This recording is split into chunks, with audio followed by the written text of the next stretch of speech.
আজকে আমাদের রান্নাঘরে যে পনিরটা হবে সেটা খেতে যেরকম দারুণ, বানানো খুবই সহজ আর একদম নতুনত্ব।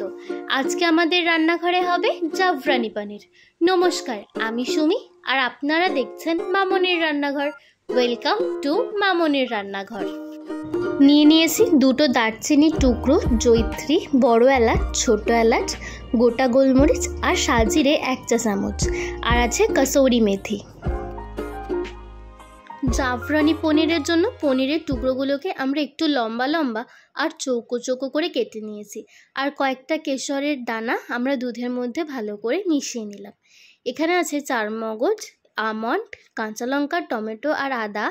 এগুলোকে একসাথে আমরা মিক্সিতে মিহি একটা পেস্ট বানিয়ে নেব। আর টক দই লাগবে আজকে, তাই আমরা টক দইটাকে ভালো করে ফেটিয়ে নিচ্ছি। আর এখানে বড় চামচের 1 চামচ টক দই আমরা নিয়ে নিয়েছি। তাহলে চলুন এবার রান্নাটা শুরু করা যাক। রান্নাটা শুরু করার জন্য আমরা গ্যাসেতে রিফাইন্ড অয়েল আর ঘি দুটো একসাথে গরম করে নিয়েছি।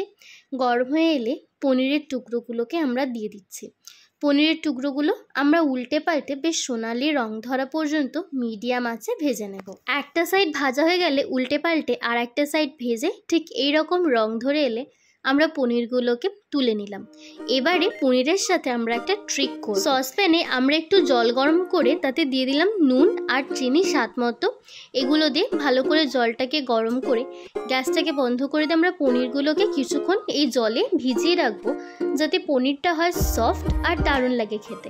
এবারে পনির ভাজার তেলে আমরা এই গোটা মশলাগুলোকে দিয়ে দিলাম।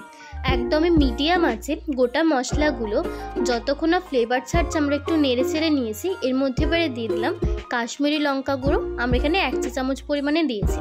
একটু বাদে আমরা অ্যাড করে নিচ্ছি আমাদের যে পেস্টটা আমরা রেডি করে নিয়েছিলাম, 4 মগজ, আমন্ড, টমেটো এগুলো বেটে সেই পেস্টটা দিয়ে দিলাম। এই পেস্টটা দিয়ে আমরা অল্প পরিমাণে ওই বাটিটা ধুয়ে জলটা দিয়ে ভালো করে মশলাটাকে কষিয়ে নেব, যাতে মশলা থেকে খুব সুন্দর একটা গন্ধ ছেড়ে আসে। জলটা দিয়ে আমরা দিয়ে দিলাম ধনে গুঁড়ো দিয়ে এবার গ্যাসের ফ্লেমটাকে আমরা মিডিয়ামে রেখে এই মশলাটাকে কিছুক্ষণ কষিয়ে নিচ্ছি। মশলা থেকে হালকা হালকা তেল ছাড়তে শুরু করলে স্বাদ মতো নুন আর চিনি দিয়ে আরও কিছুক্ষণ আমরা মশলাটাকে কষিয়ে নিচ্ছি, যতক্ষণ না মশলার যে রঙটা আছে হালকা বদলাতে শুরু করে।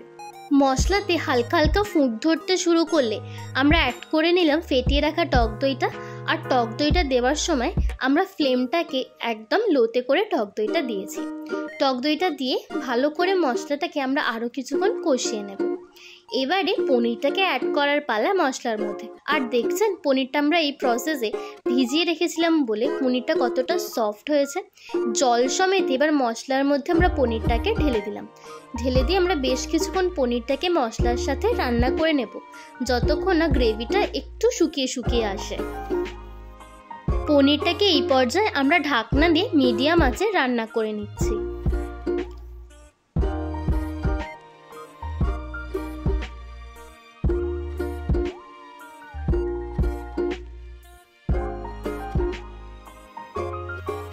ঢাকনা ছাড়া আমরা বেশ কিছুক্ষণ পনিরটাকে রান্না করে নিয়েছি। আমাদের অনেকটাই গ্রেভিটা শুকিয়ে এসছে।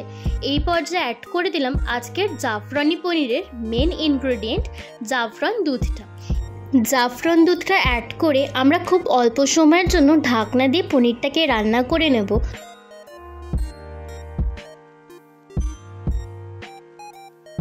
ঢাকনাটা খুলে কসুরি মেথি অ্যাড করে 2-3 মিনিটের জন্য চাপা দিয়ে রান্না করে স্ট্যান্ডিং টাইমে রেখে দিলেই আজকের আমাদের জাফরানি পনির একদম রেডি।